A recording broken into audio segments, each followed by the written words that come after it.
Well, let me say good afternoon to you, one and all. I hope, uh, and I know I'm probably interfering and all up in your day where you want to be able to enjoy the sunshine. So I'm not going to keep you long today.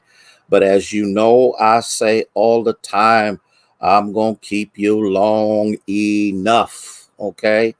We are here with a new series of the Sound of Blackness. And I have some young ladies that are going to come on and be with us today. I understand, and the beginning preface of this experience was to initially expose us to some of our senior African Americans who have been through some things, who have experienced some ups and some downs and some trials and some troubles. And good afternoon, Minister Sarah, Michelle, Carletta. I see you as you are coming on board with us today. And we have had some overwhelmingly rich experiences when it comes down to members of our congregation who have shared how they have come through things, how they have survived in their growing up experiences, and it's been rich, it's been powerful, and we're grateful to God for that. And then we brought on some of our pastors that we are really good friends with and have very powerful relationships with, and they shared from a pastoral point of view in dealing with the issue of racism and how pastors deal with it in their own personal lives in going through a periphery of different issues and problems and situations. And so we were grateful to God for that. And then the Lord kind of impressed upon me that I needed to get the viewpoint of some of our young people to see where our young people are being affected by these issues. For those of us who have been around for a while, racism and those issues. Hey, Barbara, how are you? Are nothing new to us. It has been and continues to be an ongoing challenge for us. And what the amazing thing about these moments that these younger people are facing, we've been through it. We thought we had conquered it. We thought that we had made some headway on some things and some issues and some problems. And then the next thing you know, the very things that we have fought against, the very things that we have marched for, the very things that we have had to place our lives on the line concerning this, we find that they have come back again. This generation is a little bit different than us. And that's the reason why we want to hear from them and how they are dealing not only in a pandemic moment, but in a racially charged moment as well. And we just hear Minister Avery, I see you as you're coming on board. Sister Thomas, good to see you.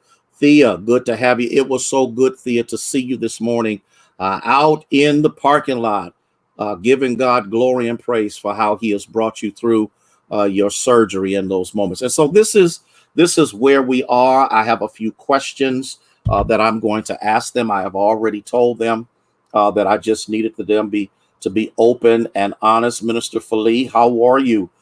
Please share. Please share, because I know on a sunny day, the last thing most people want to do is be on a computer, but today is a good day to hear from these young ladies. The Lord impressed upon my spirit that we need to have a female perspective, a young female perspective. And I believe in these three young ladies. I believe in their potential. I believe in their futures.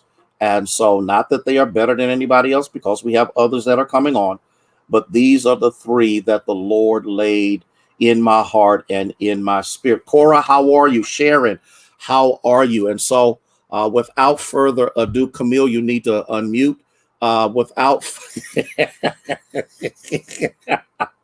Without further ado, I want to introduce these young ladies who will be with us today. The first one is Kalia Knight, uh, and we have another young lady who is Camille Brown.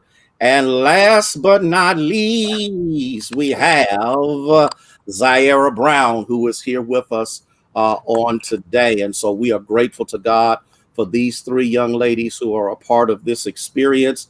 And you see their smiling faces. They are ready to roll. Okay, Minister Sharp, I see you out there. So let the games begin. All right, here we go. As soon as I find an ink pen that works so that I can mark these off, because when you get old, you forget. And so I need to do what I need to do. Okay. This first question is going to go to all three of you, but in this order. I'm going to ask this of Zaire first. Okay. How old were you when you first encountered racism, and what effect did it have on you?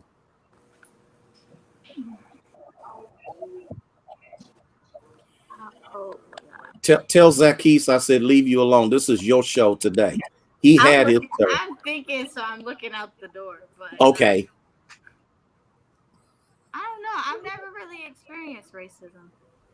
never really experienced it. Okay, there's nothing wrong with that. Okay, Kalia. Um, well, I guess you could say there was one experience I didn't really realize.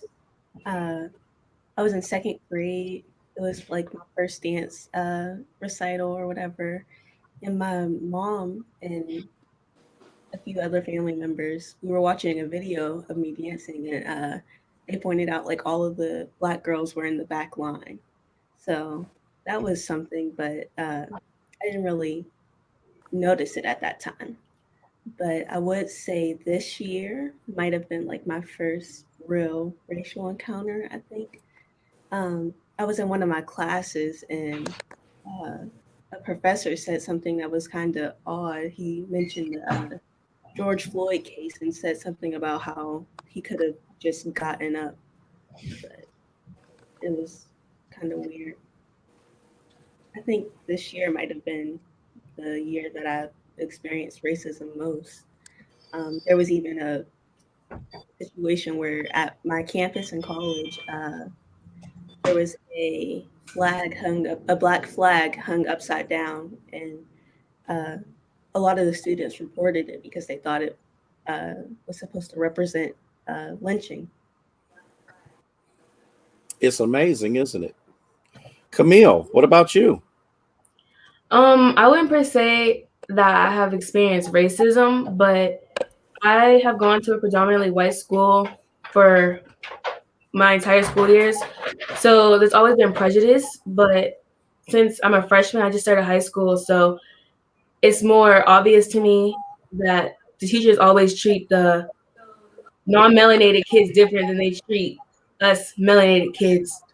And so it's kind of hard to deal with that sometimes, but we had to all stick together and know that we had to just finish high school for the rest of our lives.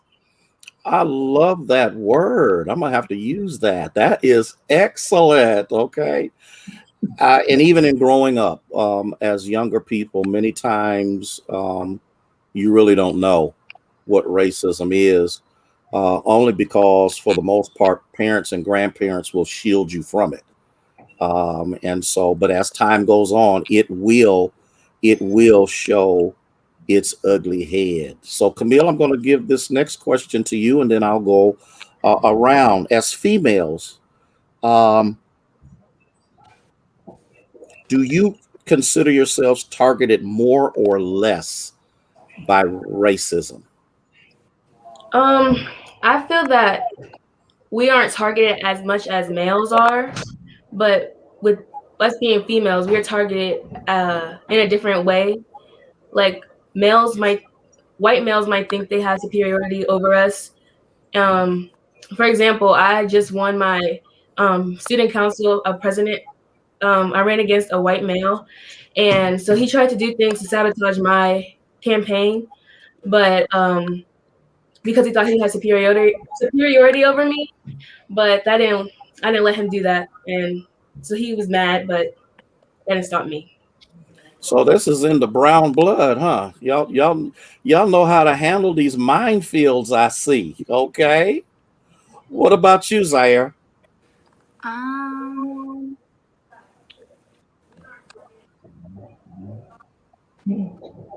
as a as a female, okay, so I wouldn't say we are targeted more, but we are targeted not as much as a black male would be, but we definitely are targeted. Kalia? I agree with Camille and Zaire. We are targeted, but not as much, but in a different way.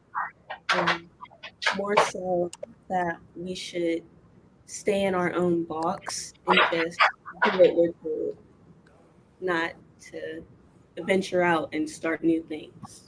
Right. So let me piggyback on that, Kalia, since you brought that up. Bless his holy name. So you feel that there is a glass ceiling for females that's different from males? Yeah, Tell me why. I feel like it's almost as if when people, this is women in general, not just black females. Okay. I feel like they put us in a box where it's like, okay, a woman is supposed to cook, clean, take care of the house stuff, and a man is supposed to go out and work. But it's not like that anymore. Growing up with my mom, she raised me and my brothers and sisters mainly on her own. She does everything for us, and she can take care of her own and take care of everything for us too. But it's kind of put it in a stigma that we should always rely on a man to do what we need to get done. Should I take offense by? No, I'm just kidding. I'm just kidding. So, Zaire, you feel like the glass ceiling is a little different between males and females? Yes. I totally agree with what Kalia said. Camille? Yes, I also think it goes back to like slave days where like even if you were a white woman, it didn't matter. You were only supposed to stay in the home and take care of the kids and the house chores. Even though it's 2021, that some people still have that same mindset. That's amazing. That is let me go a little further with this. I like this because this is more than what I put down. Um, so you think that many times white males, have a chauvinistic attitude toward women, Zaire?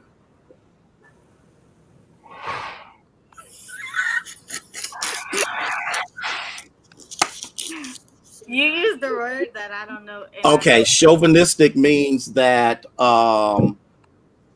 chauvinism is where men believe some things women should not do, should not have, or should not be. Let me give you an example. In corporate America, many white males don't believe that females are just as educated or qualified as they are. So that's chauvinism. So, do you believe that this chauvinistic attitude exists, that causes the ceiling to be different between males and females? Yes, it's like and it still happens today because like when I was at work one day, somebody, I think it was my manager. She asked me to go get a case of like sauce or something, and I went to go get it. I mean, I'm short, but I got it anyway. And I was carrying it, and one of the male workers was like, "Oh, you want me to carry it?" And I'm like, "No." He was like, "You sure?" And I'm like, "Yes, I have it. Like, I can carry it." Because you're supposed to be weak in the minds of many males. Okay. Kalia. Um, I actually do believe that's the case.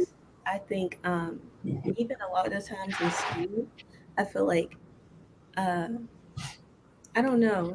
I know it's sometimes looked as women are supposed to be the smarter ones, but I feel like nowadays it's kind of like the guys feel like, and at least in my field, I'm a biology major. I feel like they kind Mm. of try to take over and they try to explain things to you like as if we're dumber. You know? So you kind of feel like, they need to help you because you don't have the intellect to grasp what's being talked about. Yeah, it's kind of like they try to, like I was in a study group once, and one of the guys tried to explain something, and they tried to take it all the way back and kind of play it down, like water it down. I was like, no, I get this. The only thing I'm having trouble with is the very last step. Camille, Camille, I absolutely agree with them.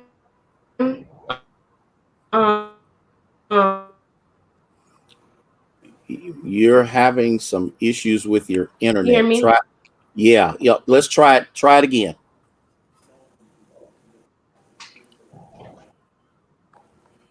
Camille, your internet is freezing. I see you moving now.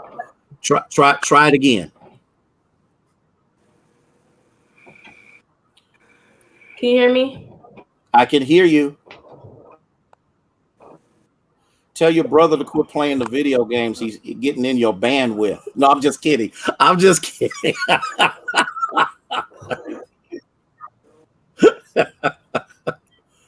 You wanna sign out and sign in again? That may help you. Can you hear me now? Okay, there you go. Go ahead.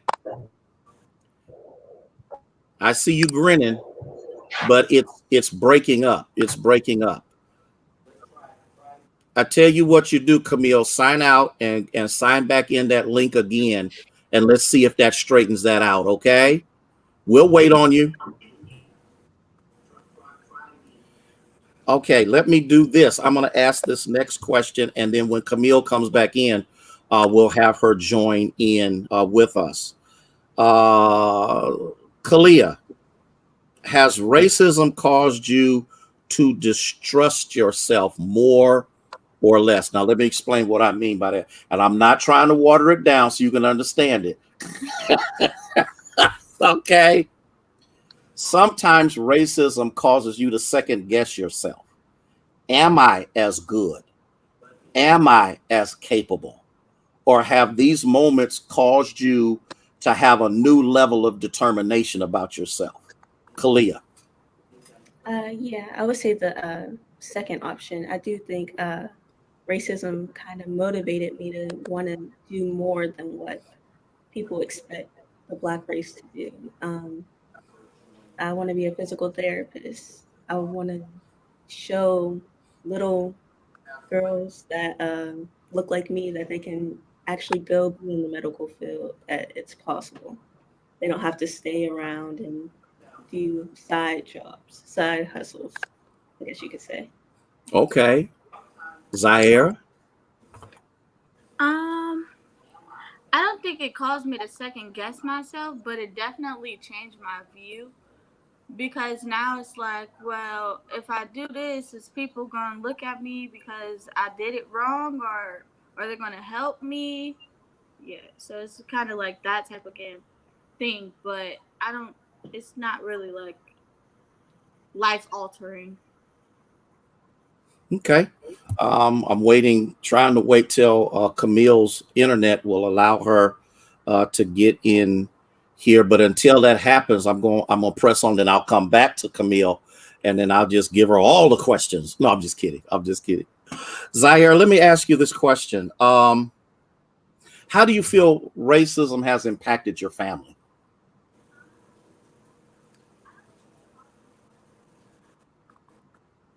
Okay, so right, I don't think it like okay, so like certain Take things, take your time. We're in no hurry, Zaire. No hurry at all.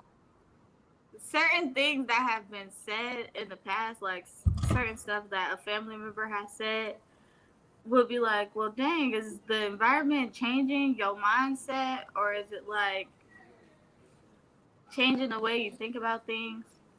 But I don't think, other than that, I don't think it's really affected my family. Like, I wouldn't say we're scared, but we definitely think about things differently. Kalia. I would say overall it's made my family stronger. Um, I know we haven't really all experienced anything like really racially targeted towards us, you could say, but we all know that the possibility is there for racial encounters to happen. So in that sense, we all stick together, you could say. Let me ask this question. Knowing the environment we live in, and again, we're talking about, Youngstown and Farrell um, aren't what we would call major metropolitan cities, although they're decent sized cities. And so, up here we go. Hold on.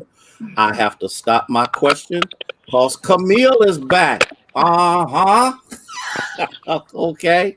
Camille, are you ready? Yes. All right. Here's what I want to ask you. Has racism caused you to distrust yourself more, or has it caused you to be more determined to be what you know you should be or desire to be? It's caused me to be more determined to desire what I need to be. Because a lot of times people tell me like I can't do something because I'm a girl or because I'm black or that I'm put into this box.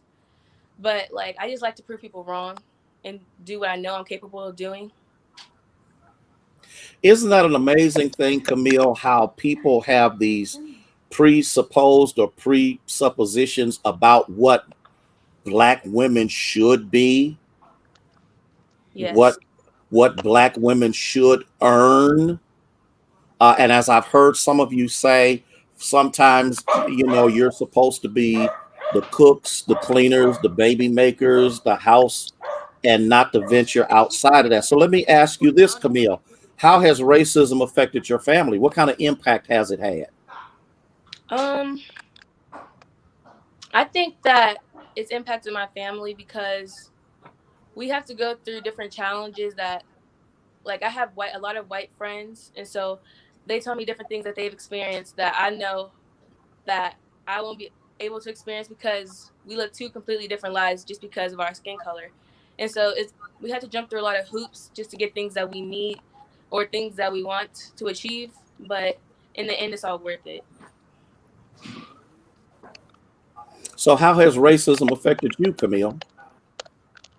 Um it's made me have tougher skin and it's built my character and it's also made me work harder for what I believe in. What about you, Zaire? But like I said before, I've never really experienced racism. But like when I watch, I don't really watch the news, but when I do hear stuff, when I do hear stuff, it's like it's it's really crazy. Like, Okay. yeah. Okay. Kalia? Racism affected me because I feel like, in a sense, I have to put a show front that we can be more than what we're expected to be. We can do the same things that whites can do, and that I feel like I have to kind of speak over it to get people to see that um, we can do more, we can be more.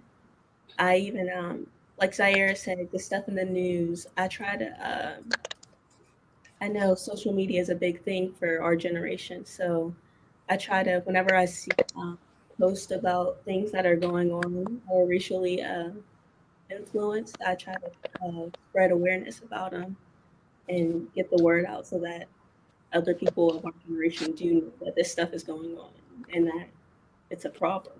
Okay.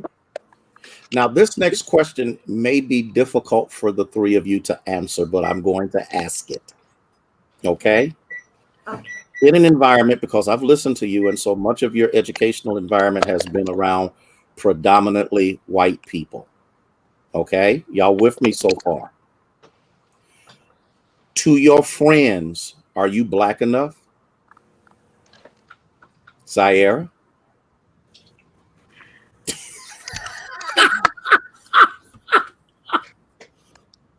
Oh, I love it. I Okay, love it. Yes. okay. So, um, as y'all may know that I used to be a cheerleader for Cheney High School. So when I first started cheering, I didn't really fit in because it was like, well, I act this way, and they act a different way, and they were like, well, you're no fun. It was always like, you're no fun. You always want to be coaches. You never want to have fun with us. But it was like I didn't know if I could be my true self with them because it was like, well, y'all already judging me for being quiet. Now y'all gonna judge me for being like my natural self. So it was like that type of thing. Kalia. Okay, so Especially in Western Pennsylvania. Okay. I danced and twirled for about 12 years. So the girls in the classes, it was always predominantly white. For almost half of the time I was twirling, I was the only black girl. So that was different too. So it was mainly like the girls would be like, I don't think they were trying to make it seem like they were trying to gear towards me because I was black, but when they would talk to me, they would try to bring up things they thought black people liked. Like they would always try to talk about rappers and stuff like that, as if I really talk like I listen to rap a lot, and it's not who I am. So Camille. Um, like up until like 2 years ago, all I had like as friends wise were like white people, and so I kind of had to code switch.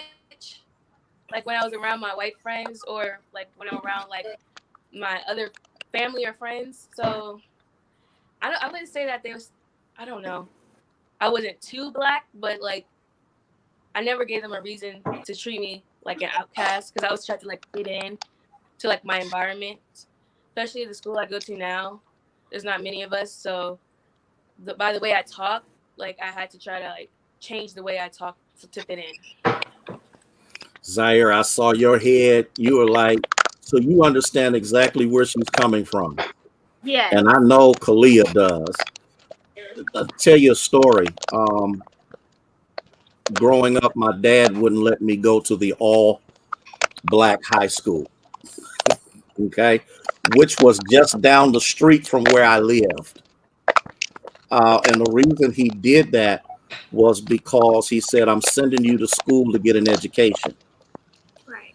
I went to Central Howard, which was 90% white.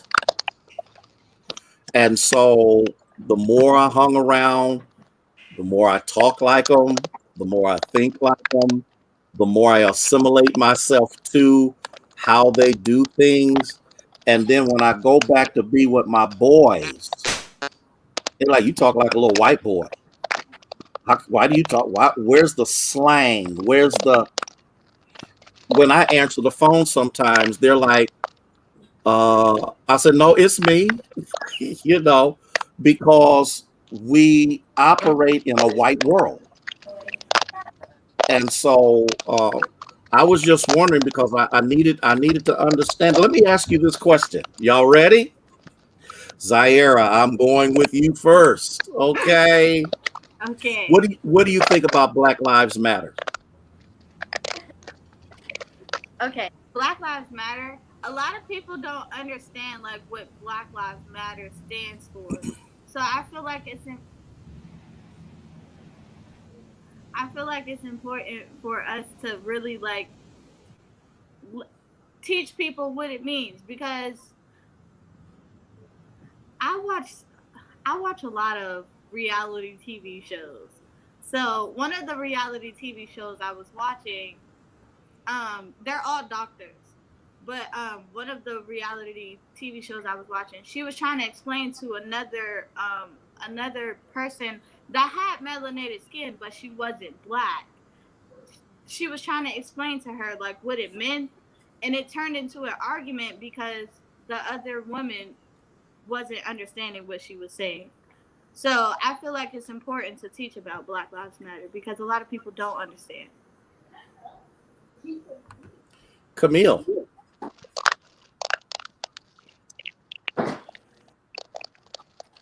can you hear me, Camille? I There's agree some with static in the your whole in entire. your. Yeah, there you go. Go ahead. Yes,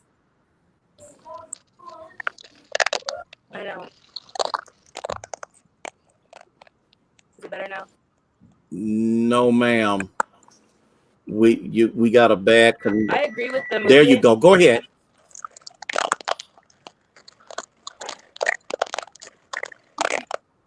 I It agree with the sounds like movement, somebody's but I feel chewing like on it something. sometimes gets a bad rep. Go ahead, Camille. We got time. We got time.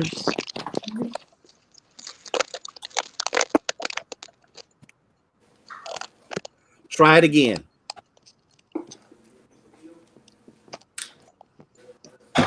Is it better now? Okay, let's go ahead and let's see if it works. I agree with the movement.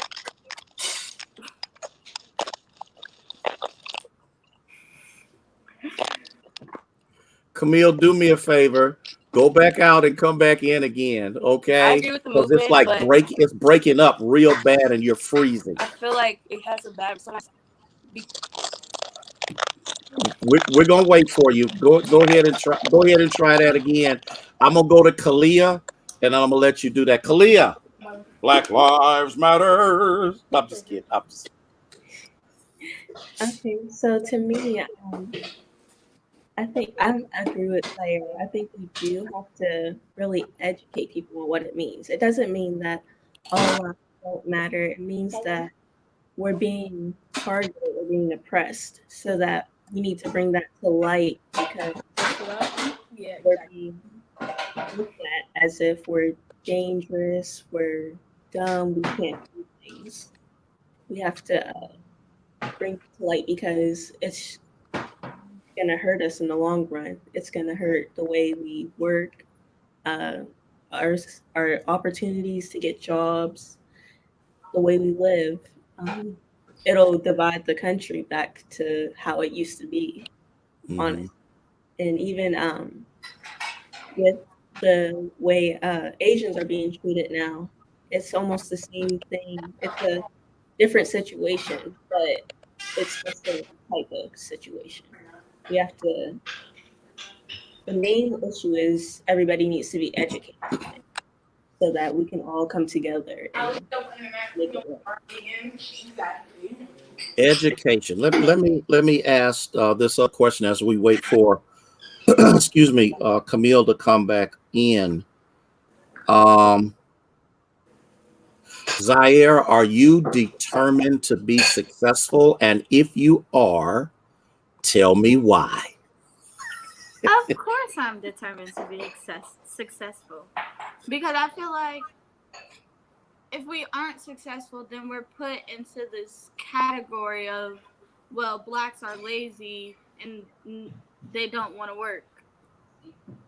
So I feel like that's one reason why, to prove a point. And second, it would be to make myself feel better, actually, because a lot of the times we do, like, we see people and we're like, well, why don't they have a job, or why aren't they working for what they want? It's always like everything's getting handed to them. So yeah. Kalia? So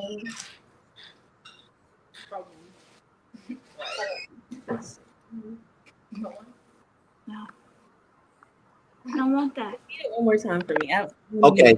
Are you determined to be successful? And if so, why? Okay, yes, I am determined to be successful. I want to say this. Uh, I want to put it as I want to be successful not only for myself, but for my community. I want to be able, I know when I was in high school twirling, there was always these 4 or 5 girls that would always come up to me after shows or before shows when I was warming up, and they would be like, hi Kalia, you're so good. We want to be like you." So it's like uh, for them, but also for all the other girls I know that also look up to me like them. It gives me somebody to show for to show that they can do something with their lives. Very good. Camille, you're back. You're back. You're back. You're back. You're back. Okay, Black Lives Matter. Okay. Is that important to you? Yes, it is. Tell me why. Although sometimes like it gets a bad rep because they just think of it as people protesting and looting and like that they're just doing it for attention. It has a deeper meaning to us as Black people, and it's sometimes just too hard to explain or show. But it's like all the pain that we felt throughout, like even our ancestors, like we're trying to get justice, even though we probably won't get justice for every single person who has died to police brutality or some type of injustice. It has such deeper meaning and deeper roots to just get what we deserve, and like for all the people who may not have a voice, they feel like they can have a voice through this movement. Okay. Now, let me ask you this question, Camille. Are you determined to succeed? And if so, why? And I'm because I want to be back on my life and be able to Grandma, answer it. prove people who I've wrong, and also prove to myself that um, I have what it takes and to have an impact on the generation to come. Like my niece, she's only 3 years old, so I want her to be able to look up to me and be proud of me as her aunt. Very good. Very good. Um, I think that as Black, African American, and that other word y'all use that I got to learn, females, you have demonstrated before the audience that has been watching that as young ladies, there is a determination that exists in you that not only will be helpful in your success, but also will be a very strong influence on how you move forward and to live your lives the way God has preordained for you to do, as well as the influence that your parents and grandparents have had in your lives. And I didn't want to keep you any longer than I have, but just to give this opportunity for people to see that out of out of our culture, everybody's not thugs and thieves, everybody's not drooping and whatever, but we have some intelligent young African American males and today females who are who make me proud to be your pastor. You know, I love you and you know, I want the best for you and I pray for you every time. Okay. So, are there any parting words you want to share with the audience? And then do not hang up because I'm going to put you backstage. I'm going to have a couple of words and then we'll be done. Kalia, any parting words? Just wanted to say thank you guys. I miss you all. Thanks for coming out. That's all. Camille? Um, Thank you for having given us this opportunity to show our intellectuals, and also just if you have in mind what you want to do and you have a family that supports you, just go for it. But you will have obstacles, but don't let them stop you. Zaire? I would just like to say thank you for giving us the opportunity to be a part of this. And Thank you all for listening. Okay, don't disconnect yet. I'm gonna put you backstage, and I'll be back to you in just a moment, young ladies. Well, ladies and gentlemen, I am excited about what is happening in the lives of these young people.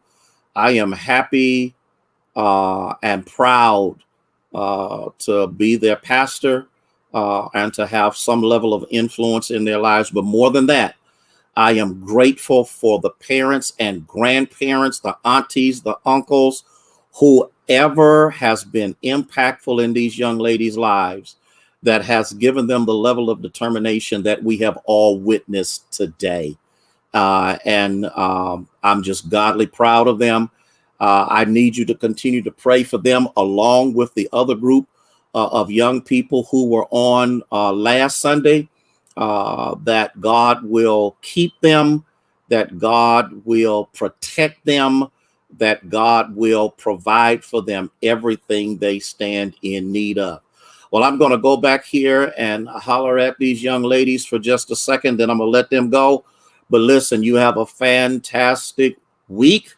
May God bless you and keep you, is our prayer. We will holler at you later. We're going backstage with these young ladies. Be blessed now.